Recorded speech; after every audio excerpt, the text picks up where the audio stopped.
અમદાવાદના ચંડોળા તળાવ વિસ્તારની કે જ્યાં ડિમોલિશન હાથ ધરવામાં આવી રહ્યું છે। ડિમોલિશન મુદ્દે સૌથી મોટા સમાચાર 18 જેટલા અરજદારોએ હાઈકોર્ટમાં અરજી કરી છે। ડિમોલિશનની કામગીરી પર રોક લગાવવા માટે અરજી કરવામાં આવી ત્યારે આજે વહેલી સવારથી જ ડિમોલિશનની કામગીરી હાથ ધરવામાં આવી હતી।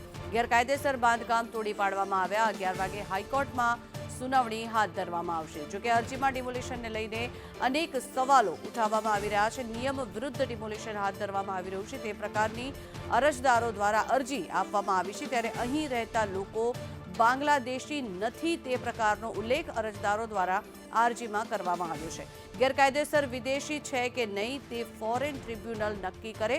ઘર તોડતા અગાઉ કોઈપણ પ્રકારની નોટિસ નથી અપાઈ તે પ્રકારના આક્ષેપ અરજદારો દ્વારા કરવામાં આવી રહ્યા છે ત્યારે પુનઃવસનની પણ કોઈ જ વાત નથી કરવામાં આવી।